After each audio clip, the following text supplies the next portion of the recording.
So am I during my athletic. Conversation. Yeah. Yeah, let it report in. I'll do, blink at me whenever you need I to. thought we could like post that when I could pick up. No. There she is. Yes. Joe, I'm having trouble with Zoom. Give me a minute. Vendors like that. Yeah, that's what.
Board of Education meeting.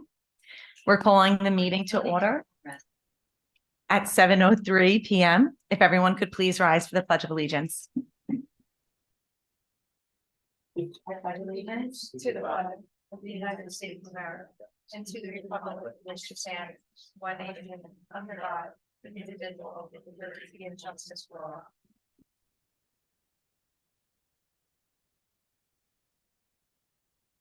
The New Jersey Open Public Meetings Law was enacted to ensure the right of the public to have advance notice of and to attend the meetings of public bodies at which any business affecting their interest is discussed or acted upon. In accordance with the provision of the Act, the Verona Board of Education has caused notice of the meeting to be published in the Star Ledger, posted with the Township of Verona and the Verona Education Association. Posting of this meeting, setting forth the time, location, and agenda were posted on the Verona Board of Education office and on the Verona Public Schools District website. Copies of tonight's agenda and resolutions have been made available to the public via the Board of Education website. Mr. Cruz, who please call attendance? Sure. Mr. Walker, I'm present. Mrs. Verzella. Here. Mrs. Farrar, Here. Mrs. Prisco. For the record, Mrs. Prisco's absence today. Mrs. Freshie, Here. we have quorum. Thank you. Okay, I would like to welcome Ms. Charlene Peterson from the New Jersey School Board Association. Thank you so much. And I have to say, I do feel welcome when I come here. I walked in, everyone said hello. I'm like, I must be coming too much if everybody knows me so well, but just wanted one to of say, those likable people. yeah, what a pleasure it is to be here. And, really wanted to acknowledge the work that the board is doing. The board has committed to working toward New Jersey School Board's board certification. So what that means is that the board is working together as a board team, training together to earn 16 credits, which is essentially 16 hours of training over a 4-year period. And then in addition to that, the board, completes a board self-evaluation. We've looked at, your policy manual. Our labor relations looks at one of your bargaining agreements. Everyone has to be compliant with their mandatory training to pass the governance section of CUSAC. So it's really, a lot of work for a board to do that. And it's, quite an accomplishment for a board. And so, it really kind of demonstrates the board's commitment to training, the board's commitment to kind of setting that example of everyone else. We districts pride ourselves on professional development. So it's important for the board to set that example as well.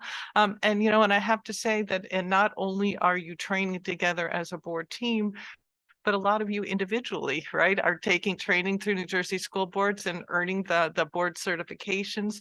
So it's really exciting to see, the board said, like, really, honoring this commitment that you've made to your community to serve them, and doing that through training in the best way possible. So so I think we are up to 11 of the 16 credits. So we know you'll be seeing me at least 4 or 5 more times, right? To help the board finish this process. So ideally, board certifications are recognized, and well, actually all of our certifications, I guess, at the last county meeting of the year. So hopefully we can continue that work to try and complete it perhaps by the the last Essex County meeting this year. So having said that, so tonight's topic, we're going to talk about policy by or governance by policy. And so if we think about governance, sometimes it's really kind of a nebulous concept of, you see boards come together, we see you sitting at the board table, but what does it really mean to govern, and how do we kind of separate that and really focus on that, and really make sure then that we're doing our work, and how are we doing our work in the best way that we can, and separating that from the work of our administration. So we have kind of different ways to look at our roles and look at that work. So this is a model that's out there that's not necessarily only for school districts. It's a model for nonprofits to use that talks about this policy governance. So just going to kind of take you through some of the tenets of it, and then we can just kind of see how that really does relate to our work and make us think about our work a little bit differently. So this, like I said, John Carver is the creator of it, and so really looks at this from the perspective of, why are we here, and saying that, here really to represent our community, and making sure that our community's expectations are being translated into the work that we're doing here at, in the district. So I'm just going to kind of go through this, looking at the different levels. So there's, like I said, there's 10 different tenets. So here's the first one that says essentially, and that as the board, that we exist to act as the informed voice of the owners. So again, looking at the owners and saying, okay, that's different than the stakeholders. So the stakeholders are the people that we serve, like the students, like who are we helping and who's part of our process, but then who are our owners? Like, where do we get our authority from? Who are we accountable to? So we know, right, that we're elected by the community, right? And then, but also our authority comes from the state. So we would have to think about, that difference of who we're accountable to, recognizing that, like I said, we have multiple stakeholders, and we're accountable to them in some way in terms of trying to meet their needs. But essentially it's, the community, like I said, that elects us. So as we think about this accountability chain, one of the things that I thought was interesting here is saying that the board should look at itself as one step below the owners or one step below the community instead of one step above the superintendent. So thinking that you're not necessarily here as the superintendent's boss, say you're essentially here to make sure that the needs and the expectations of the community are being carried out in the district. So just kind of a way to really think about our work from that perspective. And then in looking at the work that we do, saying that the board speaks with one voice or not at all, and saying then that as individuals, kind of we have no more power or authority than any other member of the public, that our power authority comes together as a team. So when they say we speak with one voice, that voice is the voice of the board majority. You know, so we say as board members that we always get our say, we don't always get our way, right? So our say is that as we sit at the board table here, each one of us has the right to participate in debate, participate in discussion, but then we have to honor the process, and the process would say that we come to a consensus, that the majority comes to, you know, a decision, and then as the board, that's kind of the voice then that speaks for us. So, you know, a lot of times, you know, boards will assign the president to have that, you know, that role as the spokesperson for the board. And sometimes people, you know, confuse that with saying, well, does that mean the president's voice is stronger than anyone else's? And really, it just means that you're giving voice to the one, you know, one entity that doesn't have a voice, the board majority. So, and that's really what, you know, speaks for the board. So as we look at the board, you know, and look at our role, kind of saying that we should look at the work that we're doing of kind of more from an outcome, saying like, instead of being focused on the inputs from the board's perspective, we should be saying, well, what is the outcome? So a lot of times, you know, we sometimes get, you know, pulled into the how and trying to talk about like what's going into a decision versus the board saying, well, like, what are our expectations? What is the outcome that we were expecting from that or hoping to see from that? And then that's really where the board should be focusing its questions and its thoughts and making it clear of saying, these are what our goals are. This is what the direction is. These are the outcomes we hope to see, and then leave it up to the administration to say what needs to happen. You know, what are the inputs that need to make that happen? So, and then from the perspective saying that from the boards, you know, that it's up to us, right? How we function, how we do our work, how well we work together, and hold ourselves accountable, right?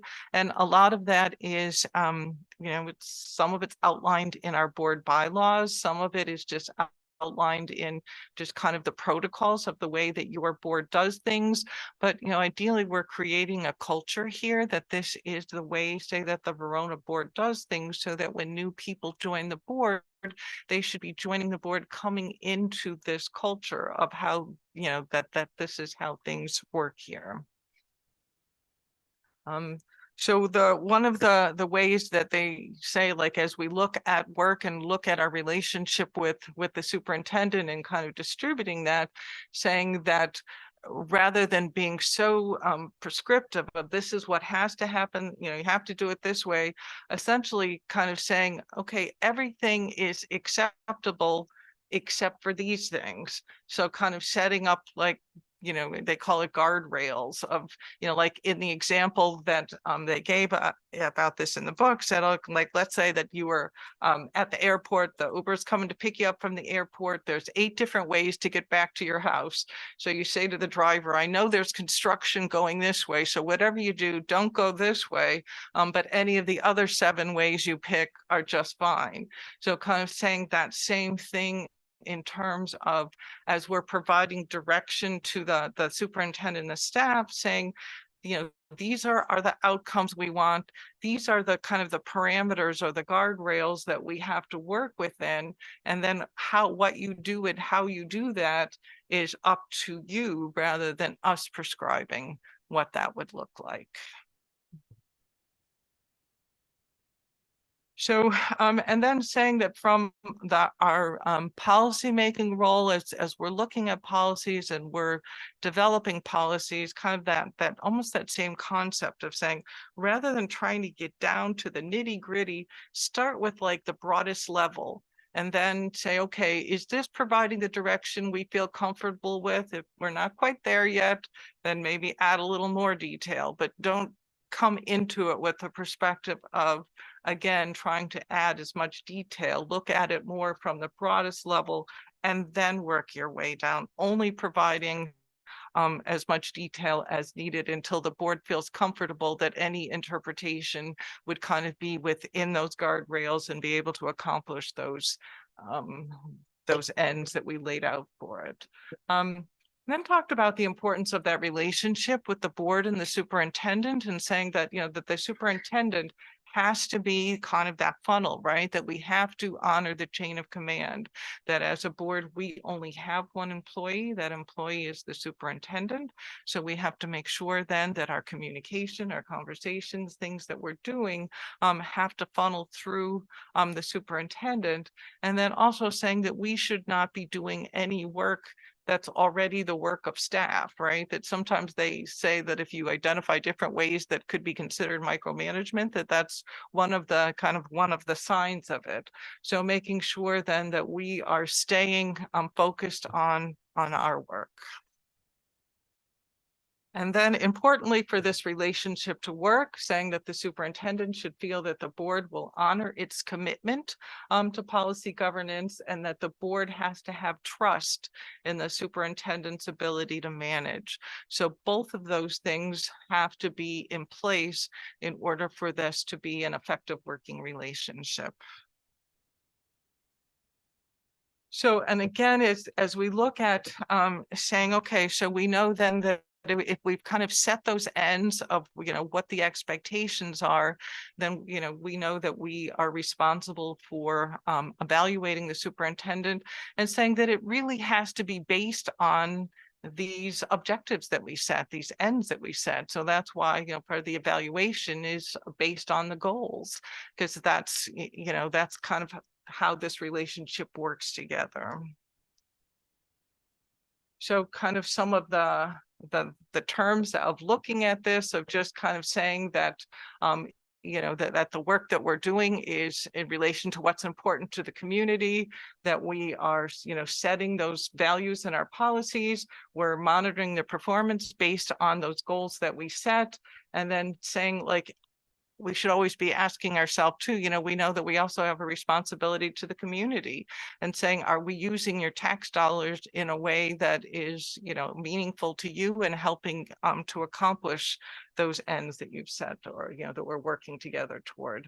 So this just kind of takes all of those different pieces and kind of says, okay, almost like the top half would be the board part of it, of saying that, you know, we're looking at kind of the ends, what's our big picture mission, our strategic plan, and then underneath that would be then the staff saying, okay, we're going to take those big picture ends and we're going to execute them.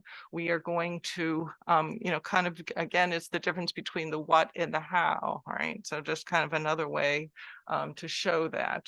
And then there is a governance clock. So this is the governance clock. And again, that will show you that everything on the top half is kind of the board. The bottom half would be administration. So it's saying the board's above 9 o'clock and 3 o'clock, the administration is below, and starts at 12 o'clock with the goals. Then kind of our policy. So again, we're staying in the board's work. Then at 4 o'clock would be the regulation. So what helps carry out and support the policies would be the work of the administration, all of the district operations that are accomplishing the goals, the district kind of, you know, putting reports and information together, and then at 10 o'clock sharing those reports to the board that would let them know if their 12 o'clock goals are being accomplished.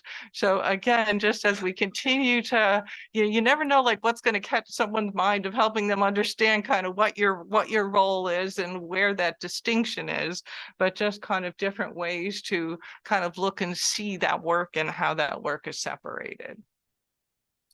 So as we just kind of, as you're looking at your board, just wondered if there was anything that resonated with you of saying, you know, that is kind of how we do things, or if there's something here that you thought that perhaps you're not using that would maybe have you think about it a little bit differently. So just kind of throw it out there and see if anyone has any thoughts about it. I just, as a board, I think we tend to look towards our policy first, and we trust Diane to implement the policy that's written. I think that kind of keeps us in our own lane, which I think everyone here and Ms. Prisco is very cognitive of kind of what our lane is, and I think we do try to stick to our lane and let the administration deal with the day-to-day stuff. I agree with Denise. I think it's interesting, the idea between the policy and the regulation being at 4 o'clock, right? Because it's pretty close to that equator. Under this model, would it be strongly advisable then to always have the policy and the regulation be voted on the same agenda? Because sometimes we say we like this policy, and then a meeting or two later, then we'll put on the resolution. So I guess from a technical standpoint, the board approves the policies, and the only regulations that require board approval are regulations that are mandated. Otherwise the regulation is essentially the how, right? And it's the administration's way of how they're carrying out the policy. Yeah, because I think that's an interesting point, because, you know, we might as a board say we really like this policy, but then we might turn out 2 months later to say, wait a second, I'm not so crazy about how the regulation is written. And that's why I think it's probably close in this model to that 3 o'clock equator, because I think, you know, a lot of times, at least our board, we've had a lot of input, or not a lot, but at least a marginal amount of input into suggestions towards what the way the regulation is going to be worded. And in practice, even though we don't have to have board approval on regulations other than mandated, it's been a practice that we just put them on so the board members see them, read them, digest them. I know they don't have to be twice read, but we've been doing that. Well, but I think that's working, right? It seems like it's a good practice for your board. And I think you made the perfect point of saying it helps kind of connect the two better, right? And especially if each group understands that, like you said, that you understand that your role is the policy role and that the administration's is the regulation. And so this is a perfect way to say each group understands, but then we also are trust one another enough to connect the two, right? So good. Okay, so then the last piece of this was just kind of going through a little bit just more about kind of talking about policies and regulations. And so again, kind of looking at our policies, and when we put policies together, saying, you know, how do we, you know, sometimes if we look at our policies, instead of just looking at them from kind of the clinical lens or the legal lens of what's in the policies, you know, we should be looking at them too from the perspective of, does this match what's important to us? You know, sometimes, you know, boards will look at policies and say, like, is this matching kind of what we want for our students? Is this matching our community's expectations? Looking at them through an equity lens. So looking at policies through different lenses based on, you know, what's important for your district and community. So kind of saying it should also be a way to kind of take that vision and make sure that you're incorporating it into your policies. So as, again, just kind of, and we almost just did this through our conversation of kind of taking that lens of saying, okay, that the policy is basically kind of those broad statements of the goals of the board and then the direction it wants to take. And then the regulation being the administrative piece of this. So we're just going to kind of go through these and just kind of say, do we think this is policy? Do we think this is regulation? Could be both. So a guideline or course of action.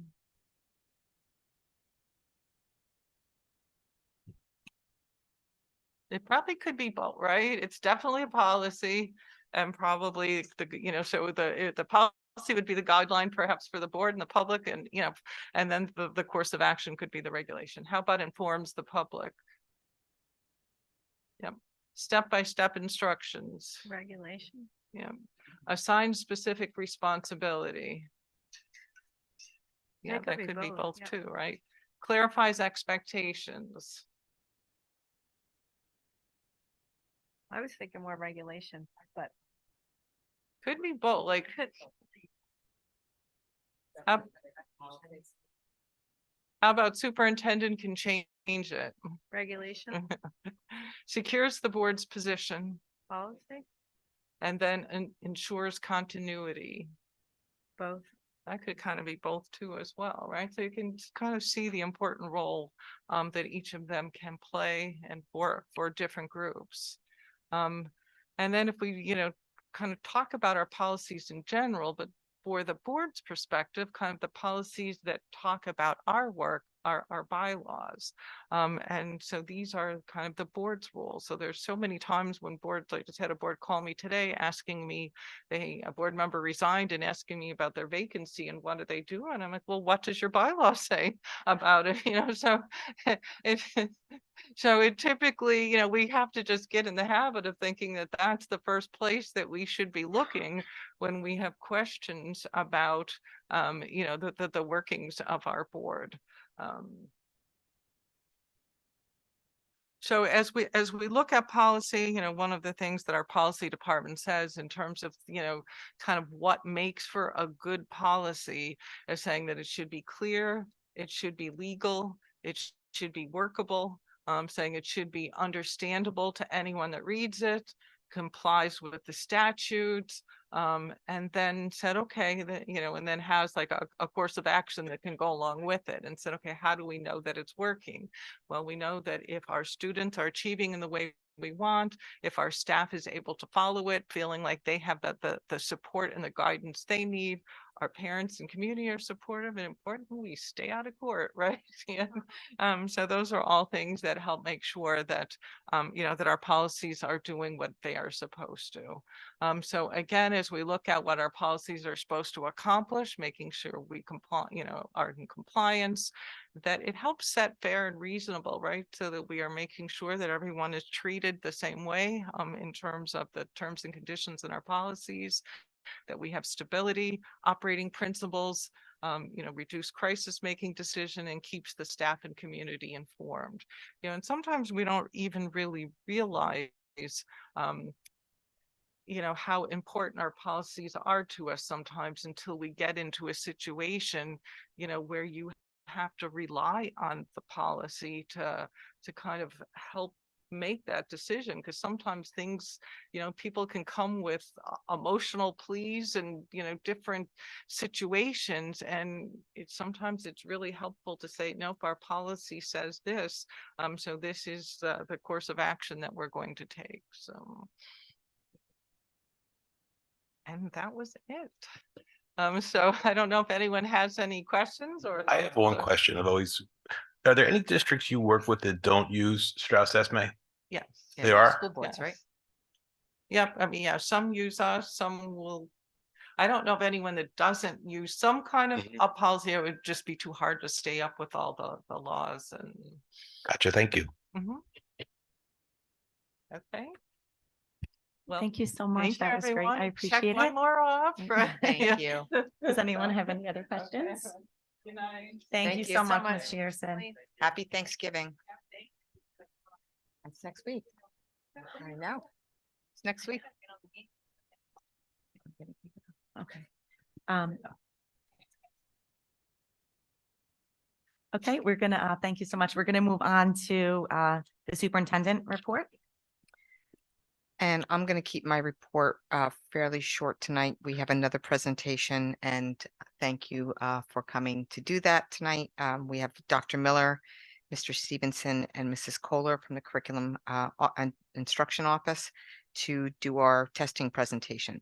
Just want to give just a warm standing ovation to the Fall Cabaret Singers. It was a huge success, amazing. I can't believe how talented our kids are. I can't wait to see what they're capable of this week with the Spotlight Players presenting Agatha Christie's A Murder Announced, and that's this Thursday, Friday, and Saturday, 2 shows on Saturday, 7 o'clock all 3 nights and a matinee at 2 o'clock on Saturday. Unfortunately, last meeting, we spoke a little bit about, we were waiting for the high impact tutoring grant results. We did not receive that grant. We did not receive a rationale as to why. I am investigating whether or not they can give us a rationale so that if it was some fault of our grant preparation, we'll know how to prepare those differently next time. Or was it just that there was a lot of people applying for that grant and we were lower on the need level than some of the school districts that received it? I do want to say thank you to Mrs. Kohler, Dr. Miller, Mr. Stevenson, and Mrs. Simmons, I believe, was involved. I think Mrs. Peter, before she went on maternity, was also involved in really doing a great job. I read it, went through, edited it. It was very impressive, and I was very disappointed to not receive that grant. They did say, though, that they're seeking additional funding and that they would go back and take a look at those grants that did not receive and try to give a secondary round. So we'll wait on that as well. Our QSEC team, district team met for the first time last week, and the subcommittees have met subsequently and are hard at work gathering the necessary evidence for each area. I will say, Mr. Cruz is a subcommittee of one. We'll let Mrs. Hankowski help you. And I'll help you whenever I can. Teacher SGOs and administrator goals have all been submitted and are in the process of being reviewed and tweaked. As our professional development plans, both were due October 31st. We always thank the state for putting 2 huge projects due on the same day. And on Halloween, yes. So I'm not going to go into much more. I know we are already doing preliminary planning for the next administration of the New Jersey Student Learning Assessment, and we're waiting to hear on whether we have to do the graduation proficiency assessment or not. That's jury is still out on that. So, but we'll be prepared if we have to do that. So without further ado, I would like to, we have, sorry, we have student representative first before. I'll Thank keep this one quick since we got the NJSLA presentation coming up. So just real quick, Student Council will be organizing 3rd annual Student Staff Volleyball Tournament. I know kids look forward to this one every year. It'll be November 16th after school in the main gym, and funds go towards like Student Council projects, winter semi-formal, that sort of thing. The 16th, yes. Class of 2024 is holding a recycled shoe drive from now until December 8th. Donations are accepted in bins at the front of all district schools. So it's a fundraising opportunity there. And again, Spotlight Players, a murder is announced November 16th till November 18th. And congratulations to our fall sports. Everybody's wrapped up at this point with great seasons all around. I don't have the specifics in front of me, but I know for sports like soccer, cross country, football made playoffs this season. It was a really strong, and our volleyball team notably made it to states. Exactly. So, congratulations to all of them. Winter sports start up next week, I believe. Well, I have to say, I was unable to attend last Saturday's volleyball game. I did go to all of them. They were a hoot. They were like so heart-wrenching. They were so close. They were such good games, but and I missed, the pounding of Kinnelon. Sorry. That worked out well for us. Yes, it was really great. They worked really hard. All of our athletes do. Thank you, Reese. And the recycled shoe drive, is it just sneakers or is it all shoes? There we go. I believe it's sneakers, but I can double check on that. Okay, thanks. Because I believe it's also only sneakers. Oh, only sneakers? Okay. Jeez. Thank you so much. Does anyone have any questions? Okay, so we are going to move on to Dr. Miller presenting for NJSLA.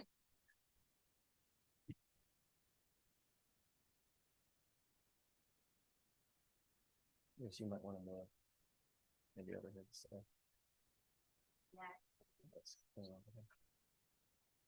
Okay, good evening, everyone, and everyone at home watching. We're going to go through our test results from last spring for the NJSLA in English language arts, math, science, as well as our access for L's results. So we'll begin with our mission statement, our new mission statement, to empower our students to cultivate their intellectual curiosity and social responsibility. Is there a way we can move the camera like that I see? Because like I'm gonna have graphs. I'm sorry, we will have graphs. Can we just shift that down to the lower right? Yeah, thank you so much. Nice job.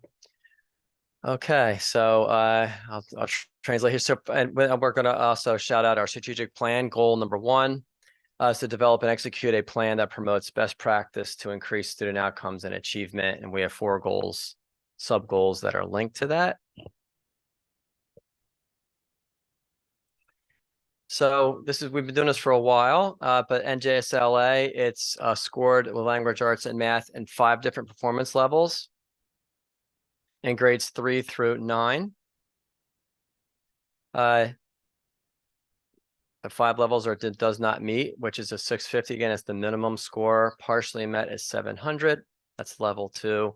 Approaching, and you'll see on the graphs that is yellow is 725. And then when you get to met expectations or exceeds, that's the student passes. And that's green when you look at our graphs. So you're going to have, I think it's red, blue, yellow, green. Well, you'll see. Yeah. And if you're colorblind, we'll help you out at home. I will just say some of the things. So we're going to begin with language arts. And the top of the chart says district grade 3. Is there a way we can hide any of that? Because it's blocking the title.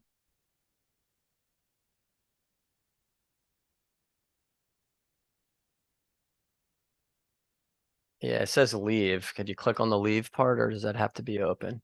Just want to be able to people to see the titles. Can you then that's better. Yeah, that's good. All right. Thank you for your patience. So we're going to take a look at our results, and we begin in 2019 because that's when we left the PARC consortium and we began NJSLA. And you'll see in 2019, that's the graph that's on the left. And again, we have blue is 1, red is 2, yellow is a 3, and a 4 and 5. A passing score is green. So that we have that same pattern throughout all of these graphs, and they're layered. So 2019 in grade 3, around 2/3 of our students met or exceeded expectations for English language arts. In 2020 and 21, we were not assessed due to COVID and lots of conflicts and struggles we had with schools. We were still teaching, but we had a lot of other things we were working on. So back in 2022, we began to assess again. And those are our results. 49% of our students passed in grade 3. And then in grade 3 last spring, 3/5, over 60% of our students. So I would say our students were returning back to some normalcy. The 18% are our students who are approaching. They're between a 725 and a 750. So those are students that we focus on sometimes to try to push them over the hump. And if you'll notice, the idea is to go from blue to red, from red to yellow, and then from yellow to green. That's what we try to do when we look at our results. We try to shift the kids one to the right, and some make bigger jumps. So we take a look at grade. Okay, I can't advance the slide now. Okay, let's see now. Okay, we're better. All right, so in grade 4, we have in 2019, we had 7 out of 10 students, 69.7% of our students earn a passing score, a 2-year layoff. And in grade 4, it was 58%. And last year, it was a slight dip to 55%.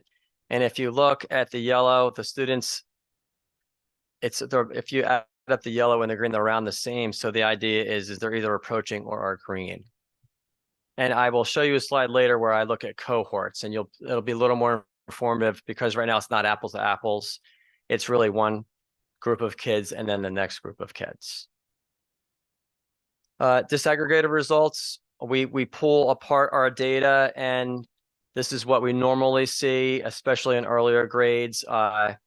Girls are stronger readers than boys and with language arts. So we have 61% of a little over 61% of the girls that have earned a passing score, and with boys, it's 46%. And then unless a subgroup is 10 or larger, we do not report out on that.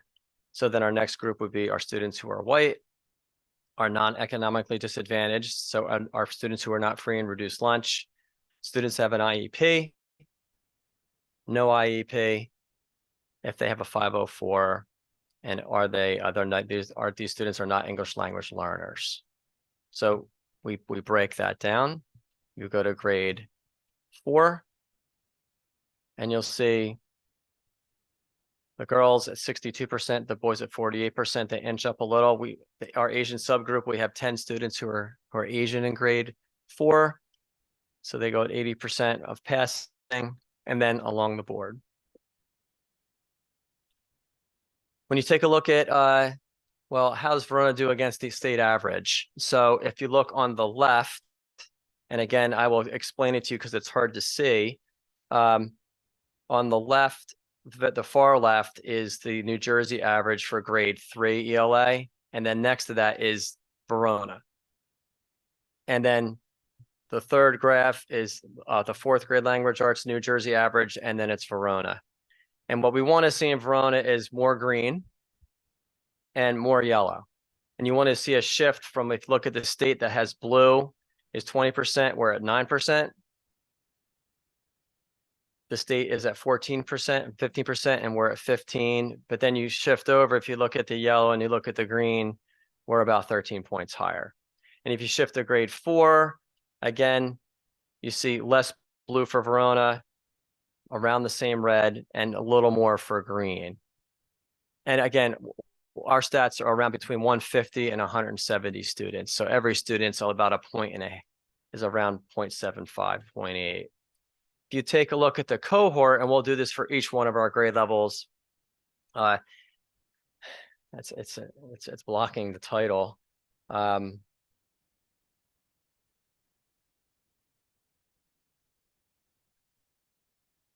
Oh, hide floating. Yeah, I can explain it just there we go.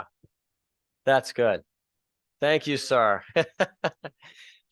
So we have our students in grade 3 from 2 years ago to our students last year. And what you want to see is a shift from blue to red to yellow to green, and you see that. So the students are learning. And the state does ultimately, we will get an SGP score this year. So when we see this trend, overall, the trend is movement to the right. That's good. That's what we want to say. Now I can't advance the slide though. Yeah, okay. Thank you. All right, so now some strategy interventions, professional development, and support. So if you look at the following bullets, there are things that we are working on presently with our curriculum department, as well as principals, working with teachers and trainers. We have reading interventionists at our elementary schools who are helping our teachers just, being able to interpret results from our map growth, being able to interpret the results from NJSLA. We have information with how well students do with certain test questions, and we can backfill that and take a look at so this is the type of questions that are it's called the New Jersey Digital Item Library. We can go back to that, and then we share that at grade level meetings. We did have foundations training, which was nice. And again, we've kind of normed our K1 and 2 teachers. We did that in September, so that's good. Phonics is a very strong foundation about learning language. Letters continues with Ms. Duffy and Ms. Anderson. And we would like to shout out the last bullet. We are adding in-class resource at our elementary level. If you took a look at some of those prior slides, that will help some of our students who have an IEP move up. When students are classified, it generally means they're 2 or 3 grade levels behind. But if we get them in-class resource with the teacher who's in the classroom with support, they can learn closer to grade level. So we want them to inch that way. So we're starting to work on that path as well. So can I just, for those people at home or in the room that don't know what foundations and letters are, foundations is a phonics-based instructional program, and letters is a reading and to help teachers increase student reading acquisition. Yes. I think everything else is pretty self-explanatory, right? Yeah. Yeah. Oh, Haggerty is very similar to Foundations. Yeah. Yeah, and Name of Haggerty, awareness. Foundations is around 20, 25 minutes. Haggerty's around 7 to 10 minutes daily. That's the recommendation. Thank And it's really cool. Students, as they do it, they really, it's body movement. It's a lot of stuff that Marzano talks about. It's fun. Like little chants as they're learning. Right? I got to say Marzano comment there. And then, so look at in the middle school in grade 5. So in 2019, really extraordinary results. And then 2020 and 21 again. And you look at last year, like, oof, but last spring, a remarkable improvement. I think students and I think teachers really getting back into gear and saying, all right, we're going to get a nice year where we get just a nice flow and continuity of instruction. I think that's what's represented here. If you look at grade 6, again, you want to see a shift from all the colors to the right, and you're seeing that nearly identical to 2019. If you look at 2023, some would say it's an improvement. I would. And then in grade 8, is a shift. It's not quite there, but again, I think the more we trend towards green, the overall the results are better. When we take a look at the disaggregated results, one I look at always is the girls and boys. Gap is closer. It's looking pretty good here, but then big difference there in grade 7 between the girls' results and the boys' results. And then also in grade 8. So that's a conversation with teachers. So if you look at grade 7 and you look at grade 8, that is a big discrepancy. And if you look at the populations, it's girls are nearly 90, boys are 60. So there's a big gap there, but like here it's closer with 80 and 74. All right. And then if you take a look at the results, again, like what do you measure this against? We have information from the New Jersey average. So the graph to the left is the language arts for grade 5 for New Jersey. And then you have Verona, which is 4 points higher for green and a lot more for approaching. And then you look at 6th grade, substantial difference with green. It's nearly 20 percentage points. And if you take a look at the blue and the red, it's about 10%. So again, a good shift. And if you look at grade 7 and grade 8, again, from 56% to 68%, 12 points. And in 8th grade, should be a little higher. You know, to 55, it probably should increase a little, but if you take a look, there's more in the yellow. So again, it's the kids that are like that 740 to 750 range. If you look at the cohorts, so grade 4 in 2022 and grade 5 in 2023, there's a shift to the right. If you notice the blue and the red, it shrinks as you move from the left to the right. And that's what you want to see. That's growth. They all don't pass, but they're all moving to the right. When you look from 5 to 6, huge difference. And it's 30 points. And when you get to 6 to 7, again, you see growth. You look at the blue and the red, they're similar, but the yellow has shifted to green. And you get from 7 to 8, it's pretty flat. The blue and the red do decrease though and shift into yellow. But it's getting those kids, so it's like a focus. The advice would be to 8th grade, how do you get those kids to move over the hump? That's a conversation. And again, things that happen, we have tier 2 intervention. We did it last year with grades 5 and 6. There was market improvement, even though we spent about only a semester with it. So we've continued from September of this year. We'll see a year and what that does, that we think that will have substantial impact. Letters training, we have a lot of middle school teachers who are interested in working with Ms. Duffy and Ms. Anderson, working on the letters training. And again, they work as they're doing letters training. They just don't meet 4 times. They're working on this daily with several students. So they're doing it every day with kids. We're unpacking standards in order to understand the layers and how compounded the standards are. There's a lot of layers within standards. And for our viewing audience, the standards have just been released. There are new standards now for language arts and math, which we will be working on. Building administration supervisors will have reviewed already the NJSLA data, but we continue to do that in department meetings. Again, going into the New Jersey Digital Item Library analysis, where they actually give us some questions that have been asked in the past or that are similar. So that gives us a little help. And then we have map growth assessments we've been working on for over 3 years.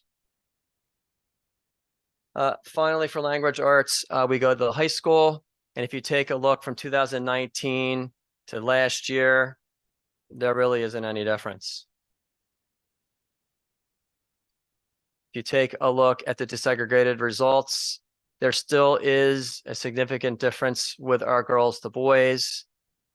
But if you look overall at the next slide versus New Jersey, if you look at the state average is a little over 50%, we're nearly 75%. So we are doing well, and we should do that well.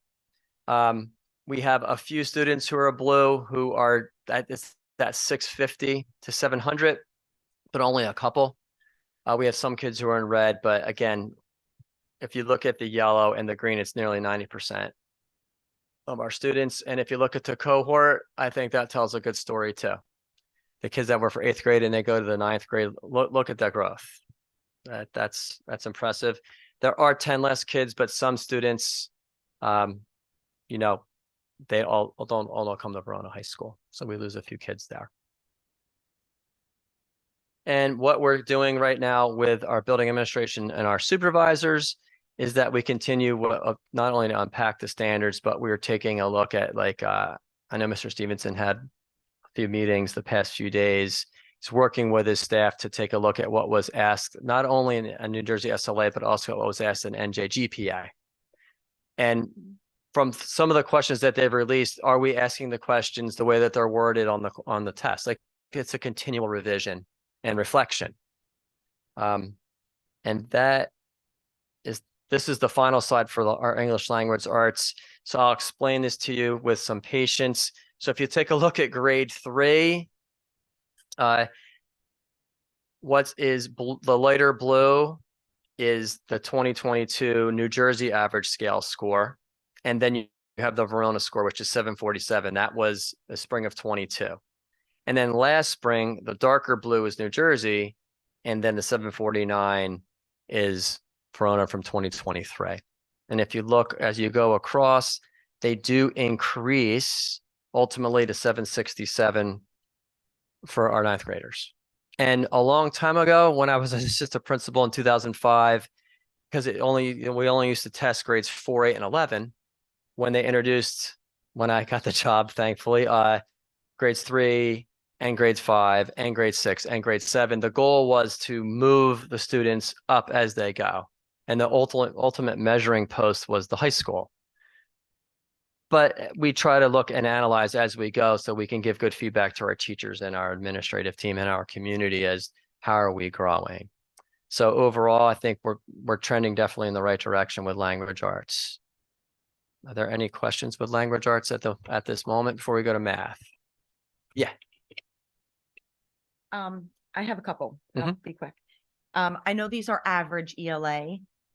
Yes. When we're thinking about flushing out reading versus writing, I'd imagine these are right, the average of the two content areas. Correct.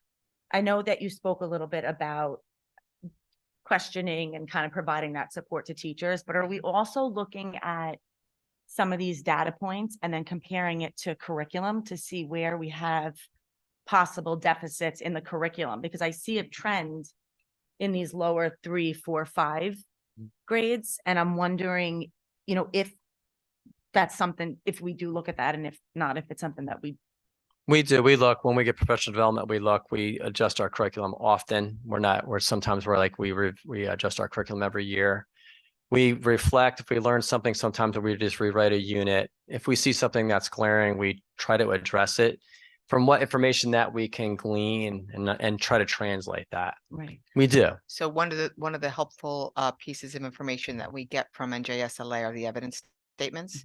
So they'll give us a plotted graph to show us which areas, specific questions, but there tends to be a pattern within the areas. Right. Dr. Miller and I were looking at 3rd and 4th grade math, and we saw something jump out in geometry. Right. Right. And operations and algebraic thinking. Right.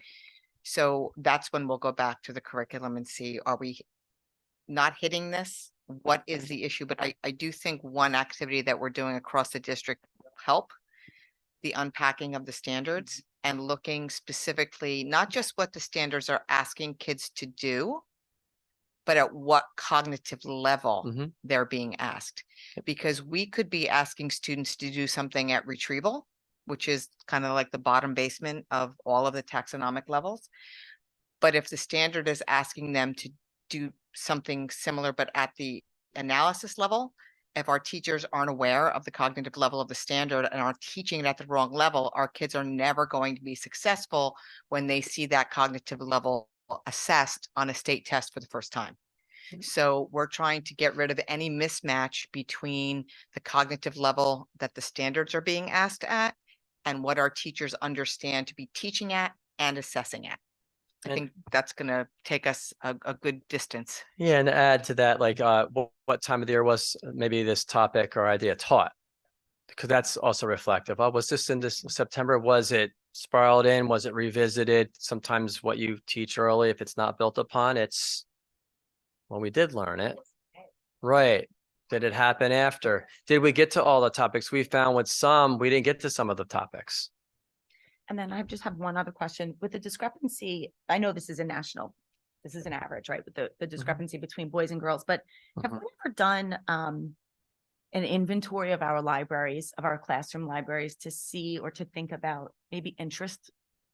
You know, Yeah, when we're we- thinking about diverse texts, also considering Mhm. interest with our, because you see that Mhm. in the lower grades, and Yep. oftentimes if kids don't have books that they're interested in reading, they won't read. And if we don't read, we don't get better. So I wonder if that's something to look at to see if there's a need there. Yeah, of we've, updated classroom libraries. if you go in our library, we assign $500 a year. We've been doing this since before, this is my 11th year. We have very diverse libraries at our elementary level.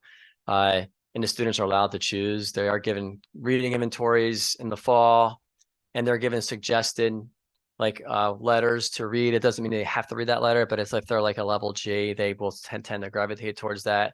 They're allowed to take them home, read them with their parents. So there are, from when I was a child, there's a lot more interesting books for students. The feedback I would, we would have with teachers is, so why do you think that is like that? Like they're the ones teaching, like, what is it that they say? Because there was a couple where we pointed out there's a discrepancy. Why is that? Part of it, I think, is maturity. I think with some students are more mature than others. And so you tend to see that even when you take an assessment that comes through. Part of it is, we have to ask the teacher, what is it that they say? But we have libraries that we've been built at our middle school that they can now they can take books in 5 to 6 and read them, assigned with like novels that they'll get, but they have choice books that they can read. Dr. Miller, does the state provide us with disaggregated subgroup statewide so we can compare to see if that's Not yet. When I went to the website, they had last 2021, 22. But as of this date, and as of the time is now 8 o'clock, no, we're not given that. So we even ask, and Mr. Stevenson will talk about it some, Ms. Kohler, we talk about this. It's like when we even get the cumulative frequency graph where students get it more wrong, we'd love to see the breakdown by students. Like we have the technology, their technology exists. So if you're a parent, it'd be neat to have a blueprint for each child. Because we're looking at just what the district average is per item scored. It'd be really powerful. We could get students.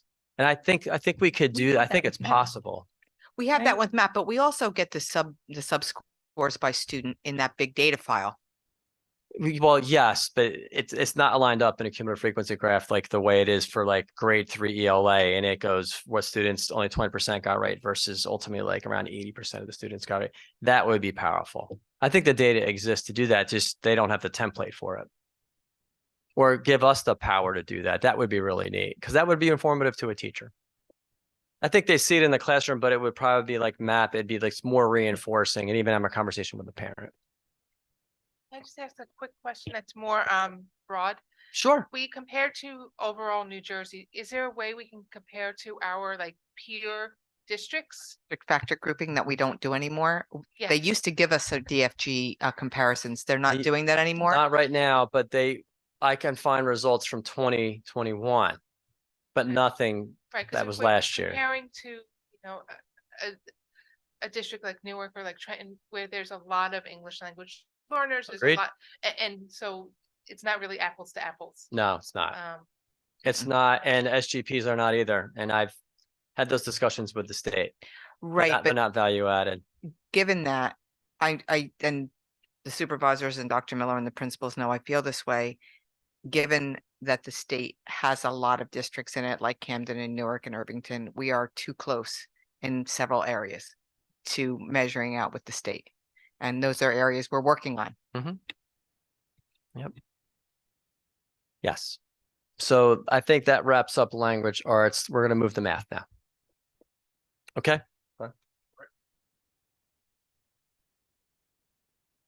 For the real data people, let's go some math. Sorry. Same pattern as before. This is grade 3 math. We've got 2019, the pre-pandemic on the left, and we've got us in 22 and 23. I think this starts to speak to getting back to normal for the most part. And, these kids in 3rd grade were in kindergarten when we shut down. And so thinking about them losing the back half of kindergarten in large regard, and then hybrid, the interesting teaching we had then, I think that looks pretty good to me. 4th grade, similar tale.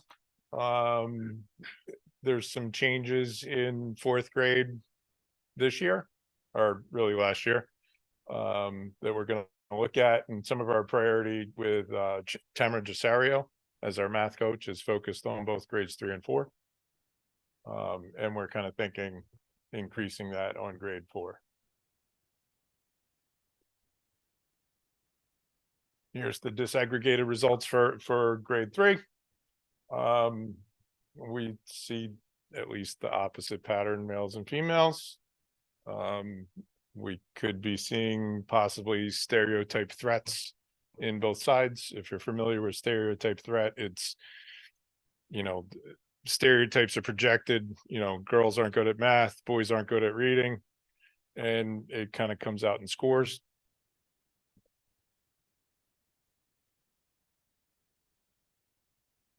Fourth grade, similar tale, males and females.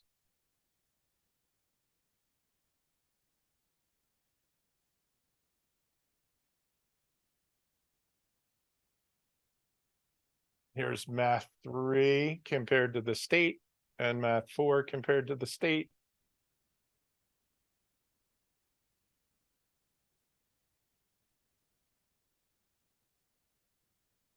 This is comparing the same kids to the same kids. This one's a little disappointing to me,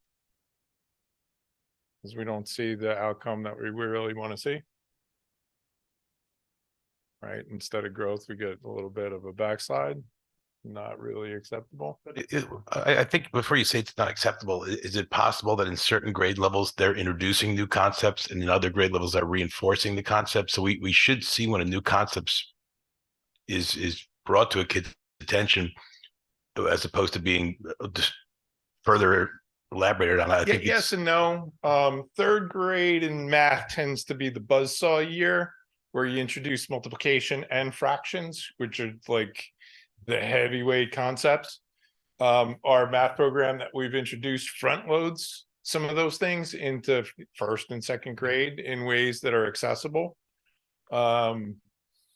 because third grade is that heavy lifting grade. Fourth grade takes those things and takes them further. So we'll add more fractions, like third grade is just halves, thirds, fourths, sixths, and eighths, and no more. Fourth grade adds more denominators.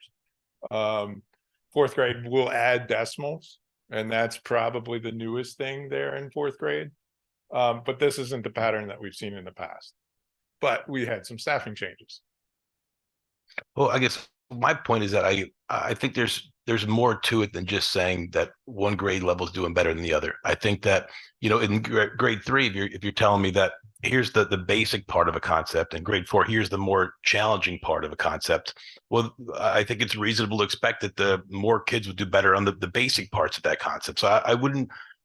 What I'm saying is I'm really overwhelmed by how strong the Verona teachers, you know, pedagogical skills are, and I think that just we should be cautious of making that kind of blanket I statement. see your point. Thank you. What we're working on, we had the good fortune of launching Dimensions Math in 2019. And so we got to shut that down in the pandemic and switch our PD to Zoom. I say that tongue in cheek. It was the terrible timing, right? I'm kind of proud of the results that came out thereafter, as these third grade teachers have had the most time with the Dimensions program and understanding a CPA approach. We've been encouraging them to add games, days where they practice concepts in a way that's playful, as opposed to just calculating on paper. We'll be looking at the SLS and unpacking those standards again to understand the level of cognitive rigor. We're also going to look at the digital item library and understand what the questions are. There's a continuing, we've mentioned it in prior presentations, of multiple answer questions, not multiple choice. Choose all that are correct. They'll have 6 or 7 options. You have to get all of them correct to get 1 point. If our teachers were doing that in the classroom, we'd probably have a conversation. If that's a 6-part question and you get 5 of the parts right, that should be 5 points out of 6. State doesn't look at it that way. We've got our math coach working with teachers, our new teachers, and grades 3 and 4 primarily this year. We'll take a look at our math results, and again, we'll try to match up that digital library to the level of rigor of the standards. So for those people that don't know what CPA is, it's concrete, pictorial or representational, and abstract. Correct. So you want to move students from the concrete. You don't want to give them abstract before they get the concrete. Right. So it's a progression of how we teach mathematics. This is grade 5.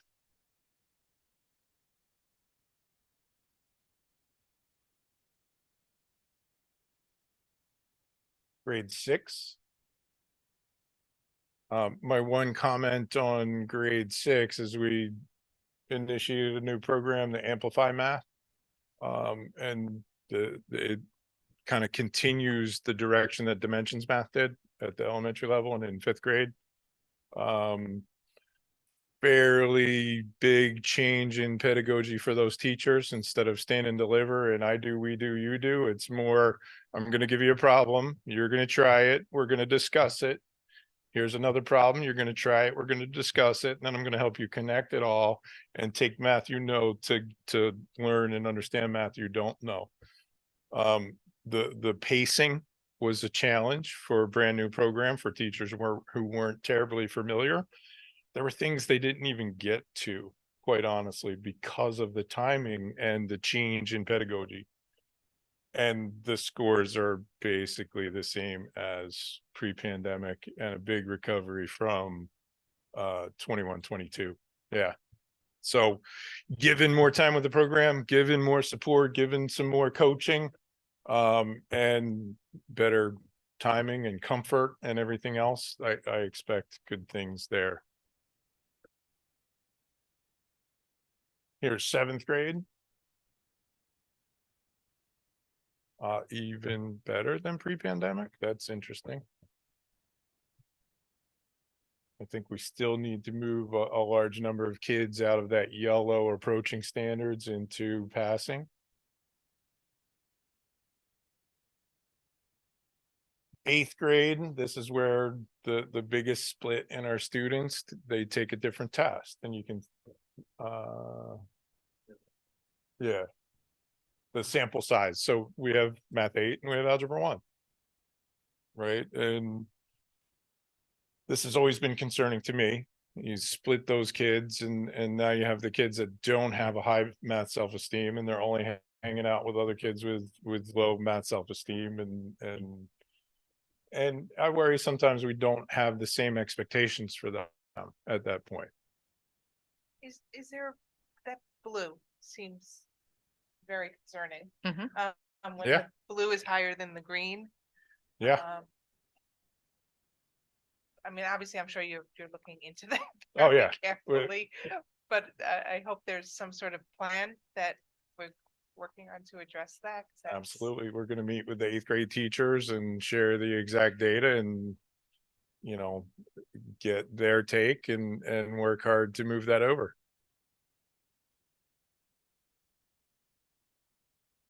Here's algebra 1. Tells a different tale, but this is 2 groups of kids. We're clearly not happy with our 8th grade scores. However, it is not far from what other schools also present when you Right. pull your top kids into Right. algebra 1. You know, and imagine now all of your best peer models are gone from your group. And then we've also had a pattern of encouraging more and more students to take that higher level as much as we can.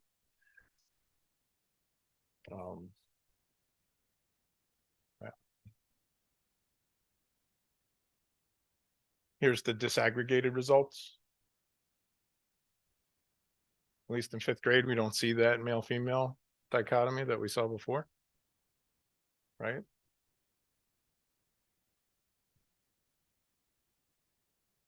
Here's 6. Basically identical. Here's 7.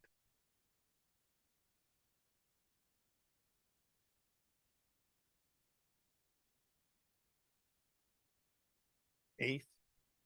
Again, here's your sample size. 91 students total.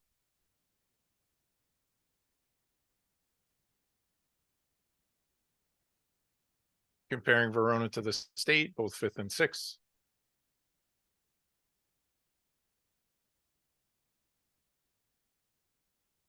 Seventh and 8th.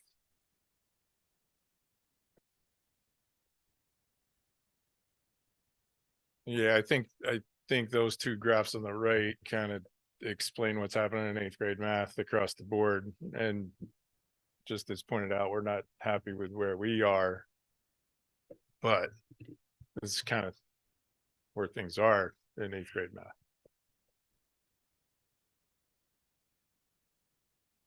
Here's algebra 1 in the state. No, that's everybody that takes algebra 1, whether they're in middle school or high school. Not necessarily a fair comparison, but likewise, that'll be in a minute too, when we talk about the high school. Only tells us that we have a true algebra 1 program in our 8th grade, which is not true of middle schools across the state. Right, across the right, state. right. Looking at cohorts again, trying to compare the same kids to the same kids on these 2 consecutive tests. From 4th to 5th.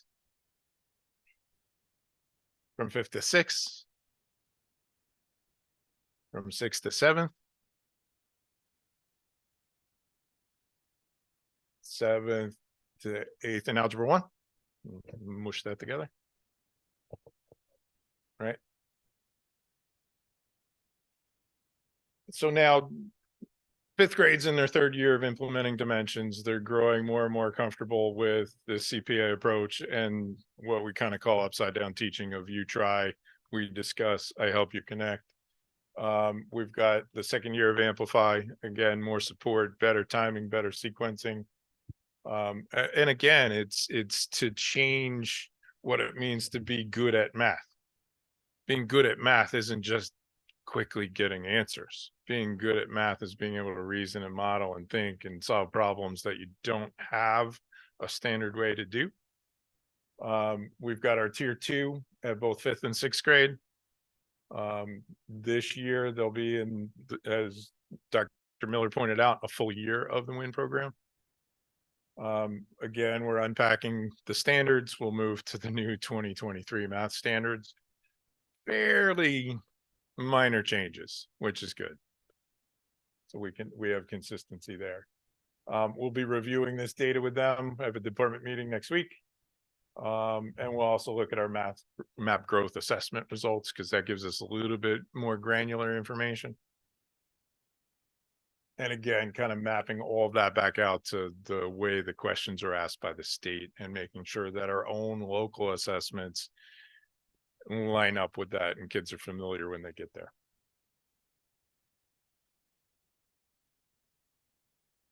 Here we are at the high school. The NJSLA for math only assessed 9th graders. And so there's 3 different sets of 9th graders. They took Algebra 1, Geometry, or Algebra 2. These are the same like 8th grade students that were split out before. Took Math 8. Here's Geometry. Notice the difference in 2019. We tested every student in geometry, not just the 9th graders in geometry. Not really an apples to apples comparison of either 22 or 23 to 2019.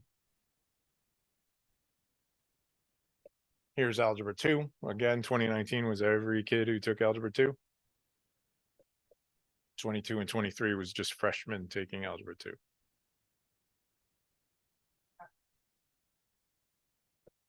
Because no one took geometry Maybe in 8th one grade. or Just two. one? Some kids accelerated through geometry in the summer. Okay. And so they through, you know, summer advancement landed in Algebra 2. But we're not over 10, so they won't get reported next year.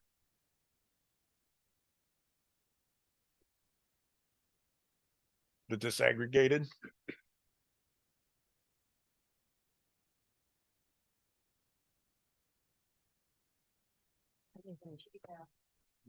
You would expect based on gender bias and then that the female is higher than the male on this one. One of the things that we start to see at the high school is that the girls kind of conform to classroom rules better than the boys. And sometimes, yeah. I mean, I think it's I was one of the kids who my school was told I was not good at math. And so I believe that all through the. Yeah. Tried not to do that with my daughter. Good. Young ladies. Yeah. Follow my path. Yeah. some days.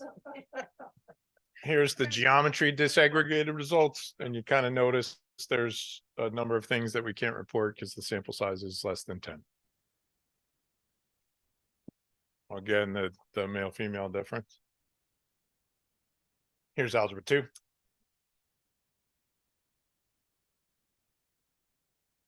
So I didn't even notice that was on. So is this like Algebra 2 as a whole across all grade levels for VHS? Nope. or- So this was algebra, the freshman ninth grade in level. honors Algebra 2 only, Gotcha. right? And that's why the sample size is 22. We used to test in grades 9, 10, and 11 in math. Right. But the state changed that 2 years ago. Right. These last 2 testings have just been freshmen. They were taking. And the GPA and the Right. graduation proficiency assessment, that lovely test. Right, right.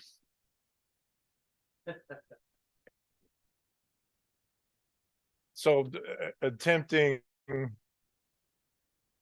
comparing us to the state. And you can kind of see we have the 2 groups of Algebra 1, the middle school Algebra 1 versus the high school Algebra 1.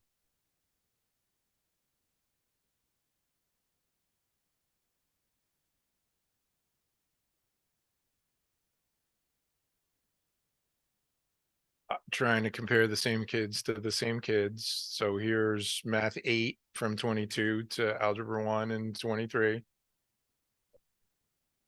This is also co-concurrent with the new program because the Amplify math was in algebra 1, and you know there were certain challenges after 8 years of math, like I do, we do, you do. There can be a little frustration, like why don't we just do it the way we used to? Towards the end of the year, they're like, yeah, we like this way. This is much better.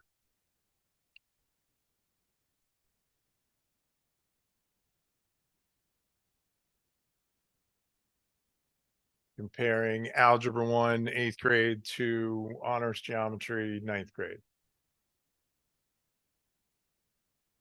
And this is the place where we'll look and see where our sequence in that honors geometry lines up with the test. And were there things that were taught post-test that need to be moved forward?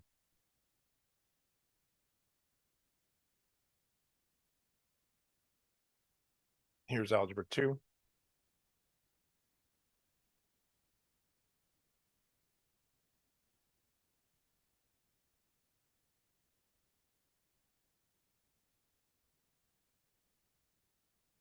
We're in the second year of Amplify Math for Algebra 1. We did a field trial for Algebra 2 last year, so they got their feet wet a little bit. And this will be year 2 in Algebra 2. We're using it in geometry as a base.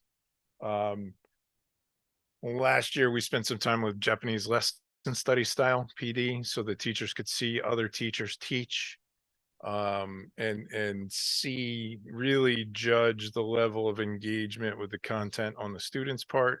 Focus in lesson studies not to focus on the teacher, but the students, and how the students are making sense of the math, and then making recommendations for how to like polish the lesson.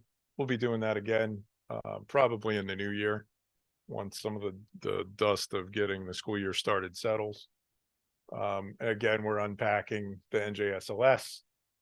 We've started a book club, which most of the math teachers are taking part of. There's a fantastic book called Building Thinking Classrooms, by Peter Lildahl, that has a lot of pedagogical techniques that they can employ, to make student math more public, to make student math more discussion based, to make student math more collaborative.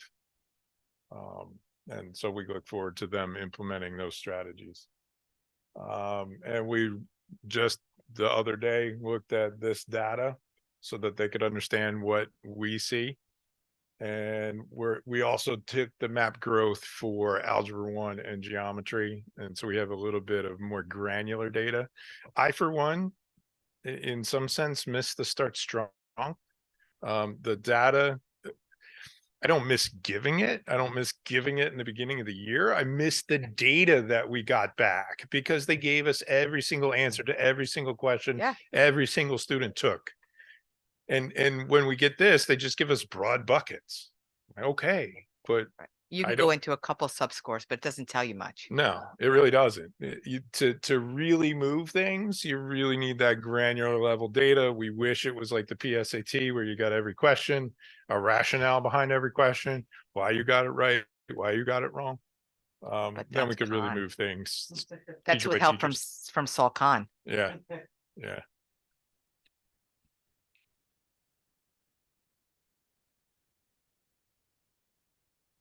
So I don't know. This reminds me of like Uncle Sam's pants or something.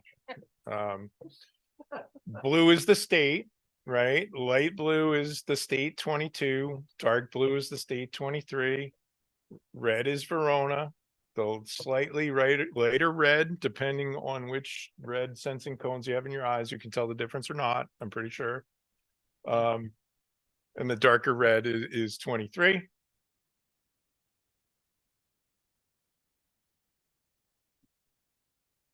Does anybody notice anything funny? Something jumped out to Dr. Miller and I. Look at math 8. Look at the difference between 22 and 23. The math 8 scores were like 25 points lower than every other score across the state. So we think there was some renorming done somewhere. We don't totally understand how they go from asking students 40 something questions and then giving them a scale score from 650 to 850. That's what they do. And there was a jump from, the 720s to 750, 740, which we thought was odd. We've reached the halfway point of our presentation. I'm joking. No, way past 3/4 point. We'll do it. Yeah. Brain break. Everybody needs to stand up. We'll quickly go through science. Science is tested in, oh, yeah, I forgot. Different performance levels and different scale. So instead of a 5-point scale, there's a 4-point scale. You're good if you get a 3 or 4, 1 or 2, you're not quite there. And then instead of a range from 650 to 850, it's from 100 to 300. Yeah.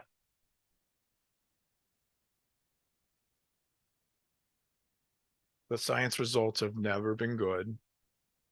Largely because they only take it a few times, and largely because the test is mostly about reading and not much about science. It's also frustrating. They've released very few questions. So I show the teachers the questions and they ask, are there more? No, there aren't more. Different vendor, right? This is Measurement Incorporated. They've been very stingy over time. When I was a biology teacher, and we had the end of course biology, they released 8 total multiple choice questions in the entire 10-year history of the test. That makes it hard to know what you're trying to reach.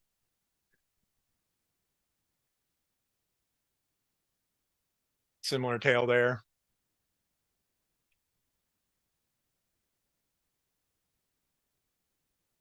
I don't know. I've looked at a lot of other states. I've not seen it. I've looked at a lot of other states and felt jealous of the way that they were assessing science. Yeah, because Measurement Incorporated wasn't good when the science standards weren't good. Now Yeah. that the science standards are good, they're really Yeah, terrible. it's hard. Right.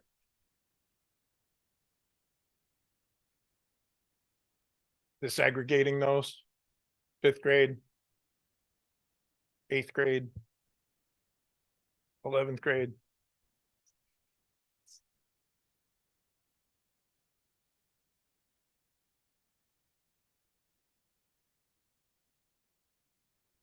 To note that, because this, right, used to be scores, but I think timing, especially at the lower elementary, science just, Yeah. quite frankly, Takes a back seat. it takes a back seat Yeah. too often. So I think by the time they're being tested, there's been a Yeah. lot of catch up. So that has a lot to do, I think. Well, with it. I've framed my science teaching career around the Project 2061 effort. If you're familiar, was the American Association for the Advancement of Science set up a set of national standards back in 1996, I want to say, and it was titled the Project 2061 because that was the next time Halley's Comet was going to return. And the goal was scientific literacy for all Americans by 2061. The NGSS is the next iteration of that. And that was a positive sign.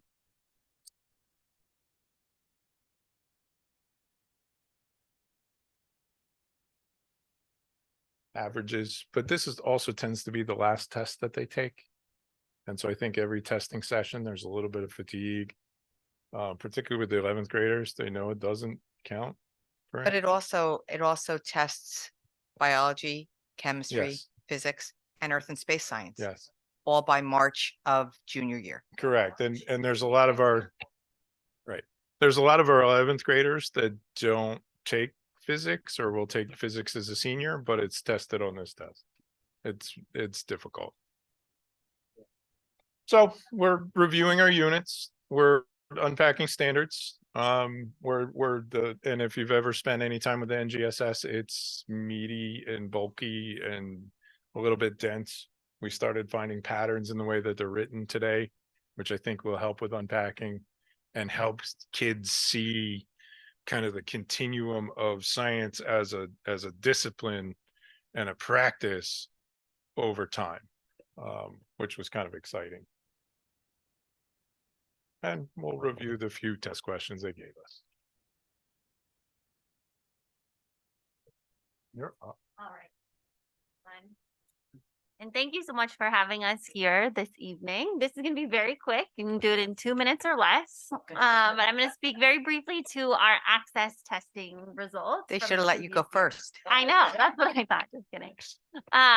So what is the access test? It is a nationally normed assessment that is provided to all of our students who are our multilingual learners, and also our students who would qualify to be a multilingual learner in our program, but whose families are opting out of the program.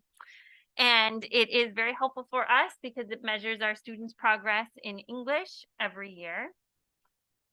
And it focuses primarily on listening, speaking, reading, and writing. So why do the students take the test? They take the test, one, to hold us accountable, to ensure that our instruction for our multilingual learners is strong.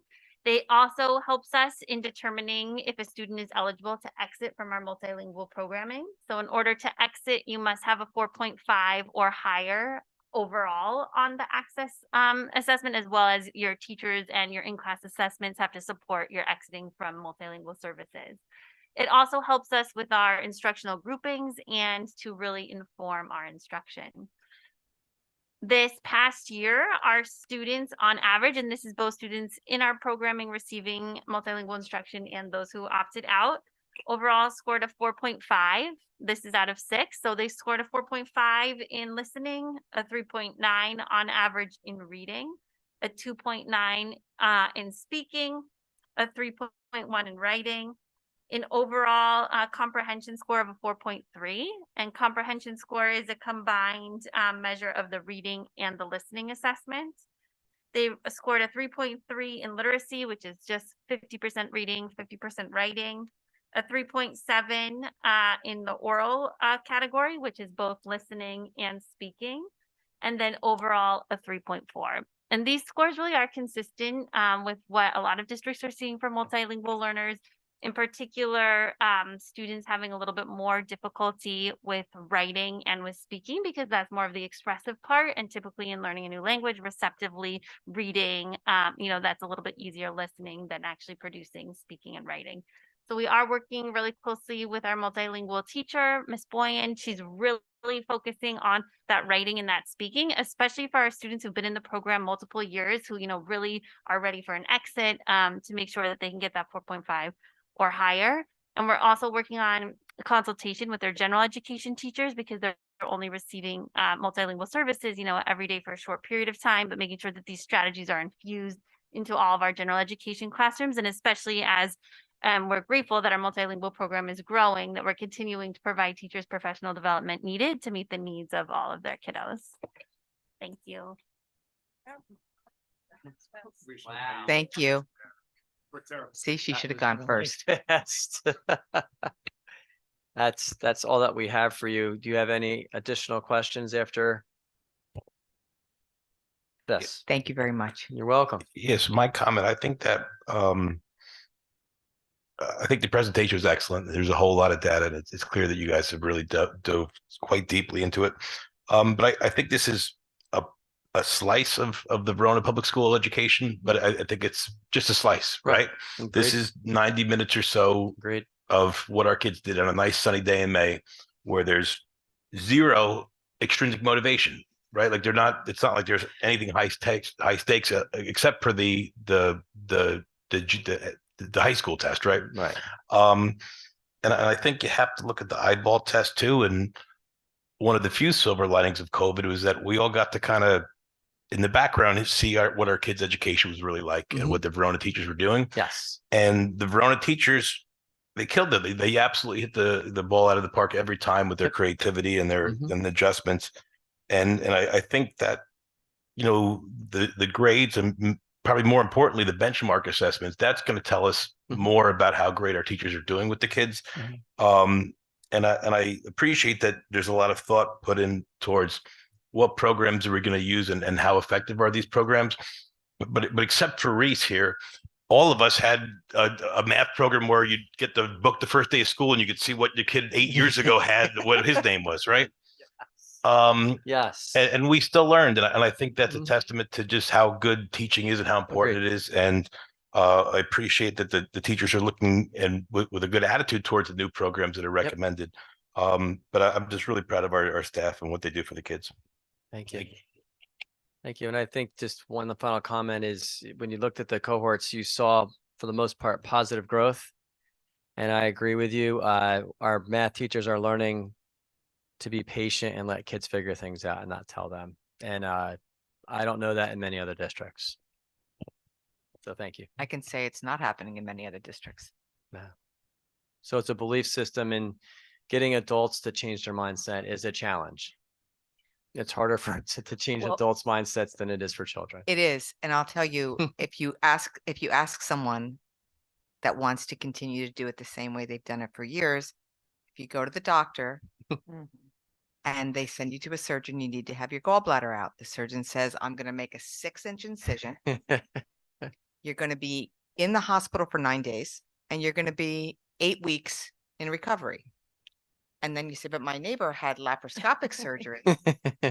Yeah, we don't do it that way. No. Right? I mean, that's the analogy that Yeah. we're asking people to either continue to do what they did 8 years ago, 10 years ago, or to Yeah. move with what we know is best for kids. Mhm. And our teachers here are really good at moving with what we know. Just what we undertook this year with standards unpacking. Mhm. They were great about it. Yep. And it's a lot of tedious work. Yeah. But I've said it multiple times sitting at this seat, they are gems, our teachers. Yep, they are. So thank you.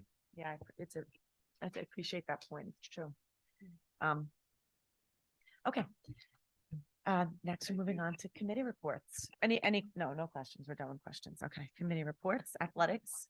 Yep, that's it. So we had an athletics meeting, and I got to give Laura, our AD, credit, because even in like August, she was talking up about how good our volleyball team could potentially be. And then, they realized that potential, and it's always good to see a group of student athletes accomplish something. It's rare and special. So kudos to them. And then we talked about some other matters related to athletics, and that's it. All right. Give reports, Yeah, Mr. Walker. Okay, next we're moving on to public comments on agenda action items for tonight. Oh, okay, seeing none. Any discussion items from board members? Okay. Seeing none. Okay, so we'll do a roll call. I'm ready.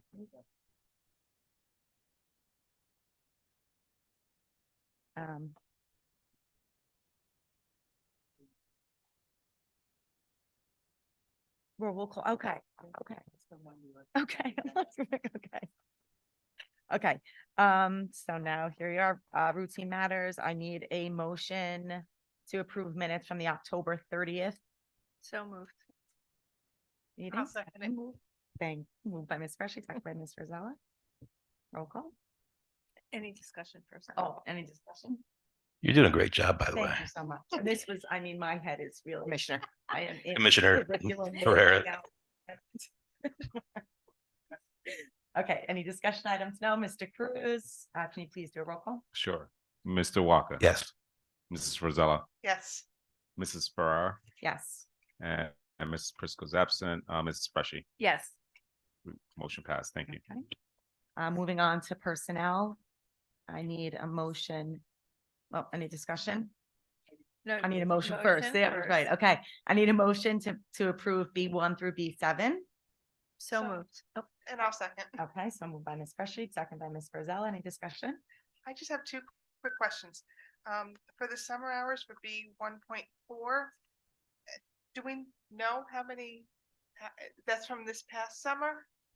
And we don't know how many hours she worked?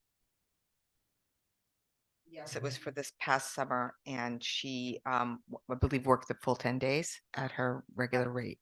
And then just one more in the, B 7.2. The substitute teacher who's still gonna hold the position as an RBT. If she's subbing, is it gonna be a substitute RBT? Like how is? To be honest with you, I have not spoken to Mr. Freund yet about this. He told me that he was going to make her position the sub position because we have another RBT that can step in. Okay. It has to do with attendance Oh, okay. I concerns. just want to make sure that we're covered for Yeah. IEP requirements. Well, there's no RBT requirement for IEP. Okay. So they're in there taking data, but I don't believe we have any spelling out of a need for an RBT in an IEP. So it would be a para, which is also in the room.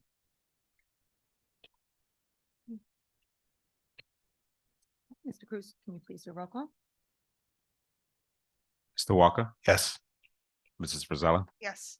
Mrs. Farrar, Yes. and Mrs. Freshy. Yes. Motion. Spoke. I'm gonna say that we should table B7-2 because I don't think that's correct. So do We have can- to Then do we go revote? back? Yeah. Yeah, I would, go back. I'm Okay. sorry, my apologies. No, that's okay. Process would be, we have, we made a motion and we seconded it, yes? Right, and then we voted. Oh, you voted. So we could just, someone could move a change and then we Rescind. repeat what the change is, and then we vote on that change. Yep. Okay. My apologies. So the change will be for B7-2 to be. Someone's got to move that. So I'm B7.2, change of status to be tabled until the next meeting. I second. Okay, Mr. Walker seconds. So then do I need? Then we got to change vote on, that that. We got to motion? vote on Yeah, that no, motion. okay. All right, so then I need. So, so then I need a motion to remove, We just did. we just did that. Okay, so now I need a motion to approve, Commissioner Barzella's motion. but, right, but we're going from. Hold on, I just want to make sure here because we're going to. B7, but this was B7.2, so it's all of B7 No, less just- B7.2. Yes. Yes, right, so that's. Did we follow You that? So got it's it, all of yep. B7 less B7.2. Yep, B7-2 will be tabled. Right. and To tabled, the next right. meeting. Mhm. Okay, So we have to vote on the table.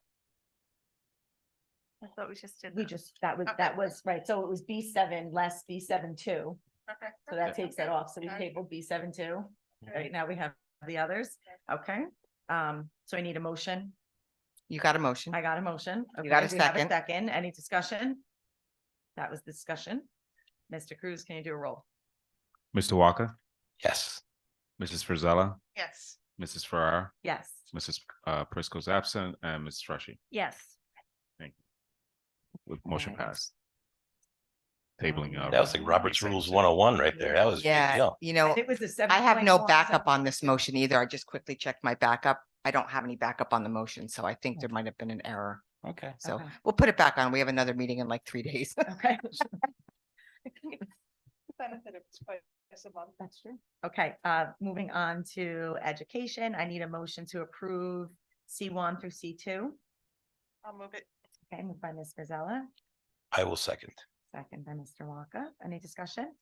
Yeah, didn't we approve the council for the Princeton University History Education class? What's the We did change this. There's there? 2 additional people that are attending. Gotcha. All right, any other discussion? Okay, Mr. Cruz, can you please do roll call? Sure. Mr. Walker, Yes. Mrs. Frizella, Yes. Mrs. Farrar, Yes. Mrs. Freshy. Yes. Motion carries. Thank you. Okay, moving on to athletics and co-curricular, I need a motion to approve D1. So moved. Okay, moved by Ms. Freshy, I'll second. second by Ms. Frizella. Any discussion? Okay, Mr. Cruz, can you please do a roll call? Mr. Walker, Yes. Mrs. Frizella, Yes. Mrs. Farrar, Yes. Mrs. Freshy. Yes. Motion carries.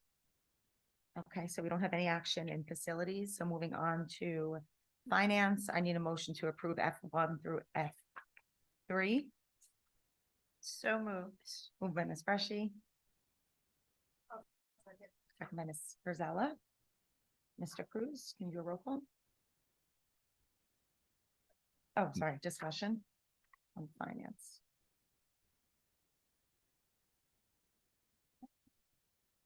No discussion, okay. Mr. Cruz, can you do a roll call? Sure. Mr. Walker, Yes. Mrs. Frizella, Yes. Mrs. Farrar, Yes. Mrs. Freshy. Yes. Motion carries. Thank you. Okay, then moving on to governance and policy. Quick question there. Yeah. For the Board of Ed schedule next year, the budget hearing, that's not essentially a board meeting, correct? Or is it a board meeting? Because there's the three we have in March on this agenda. So March 5th, it's not. It should be just March 12th and the 26th. Yeah, the budget hearing should be March 12th. So I'm gonna motion that we make that edit and That out. Didn't you take that out before, Yeah. Mr. Cruz? Yeah, I made the update. I thought you did. I thought you did too, but it's on the agenda that I'm looking at. So am I looking at an old agenda? Oh, Is it, and it's on there, right? So no. Yeah, mine's printed recently Yeah. too.